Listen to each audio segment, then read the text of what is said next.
I still spring out of bed on days like today, and I just can't wait to get to the rehearsal room. I don't quite get it, but I'm still at least as enthusiastic as I ever was. 3, 4, 5, and 1.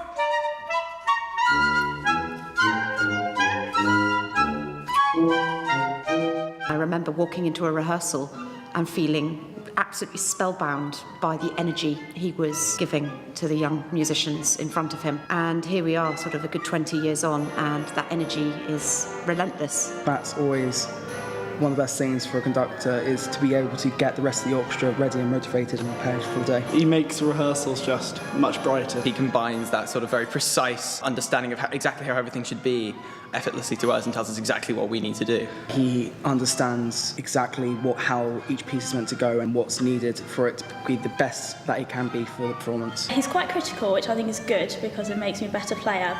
1 and 2. See? Garbage. Now come on. How on earth could you miss that? What's wrong, Horns? Who's playing it, Barney? Hamish. Well, get a grip. Here we go. Come on. 1, 2, 3. We'll be sitting there, struggling over a little passage, and rather than kind of bullying us into playing it, he gives you that bit of confidence. So when it comes to the concert, you're so prepared and you're so chilled out. So these are human beings playing this music, and Philip has a wonderful way of connecting with these musicians on a very human level. Now, you just gotta have people in the aisles grooving, okay? Just, they're back in the 50s with their grandparents, people my age, okay? 1, 2, 3. He works them hard, but they always leave with a smile on their face and a spring in their step. Come on, Ed, groove on. Here we go. Ed, on the face. 1, 2, 3. His rehearsal's always really intense. No gap, and go. He knows the score inside out, and it really shows in the rehearsals, and it really helps us. Yes, did you hear what you did? You really played through that crotchet. And that was changed the colour and the idea of the music altogether, didn't it? Did you hear that, Tom? Well, do it again. Here we go. And he also adds a bit of humour every now and then. He's hat stand, but he's a fantastic conductor. I'd heard that he's quite a character. Do-da-dee-do-day. Relentless. Screaming bar numbers, pop, pop, clapping out rhythms. Or he insults the horns or something. Horns, you should be shot. This is so unrhythmic. In a quite a funny way, which is always good. Tom, wonderful that you can play like that. Just scale it back, okay? To something on a human scale, okay? Just invents these little ideas of, for example, like bopping. Bopping. Come on, flutes, bop it now. 1, 2. And we use vocalized syllables, bop, bop, bop, bop. Rubbish. Second bar. You can actually represent all of the music in bopping. Trumpets, please, now. Dynamics, how loud and soft it is. Okay, now it's messy. It's only 4 of you, but it's not tight. Phrasing. That's it. Articulation. Now bop it together. Ready? 1, 2. Staccato, short, long. Bop, ba-da, ba-da, bop, ba-da, bop, bop, ba-da, ba-da. And of course, rhythm patterns. Okay, let's put it together and see if it absolutely locks in. And then when you go back to the instruments, guaranteeably, it's better.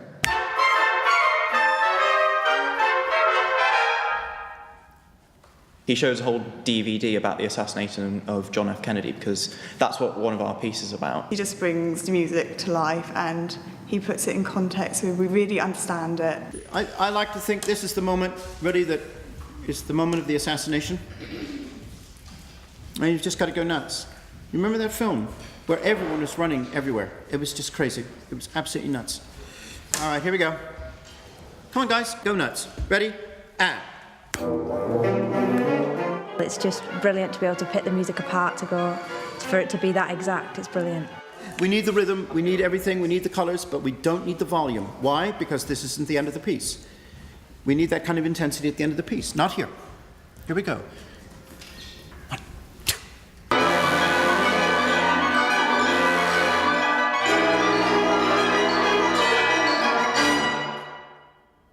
Cool. All right. Genuine national catastrophe.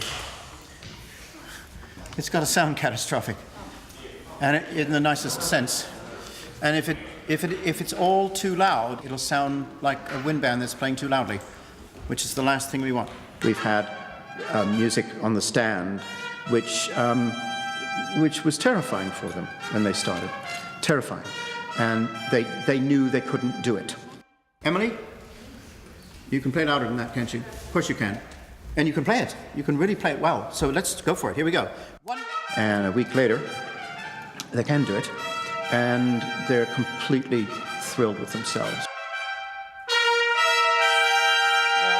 You've worked a miracle in the week we've had. A miracle, literally. You couldn't play that, even begin to. So well done. Which is one of the biggest buzzes I get out of teaching, seeing that kind of achievement beyond their wildest expectation. He'd inspire us to be even better than we thought. I didn't really know the music was that amazing, but I just realised now it's so cool. This really helped my understanding of playing with bands of this type, and just really helped me become more musical and play better. He just gets the best out of everybody. He gets a sound out of us that we never had at the beginning. At the beginning, we were a group of 40 or 50 musicians. Now we're just one ensemble. He's an extraordinary man, an absolutely remarkable musician, and a wonderful educator.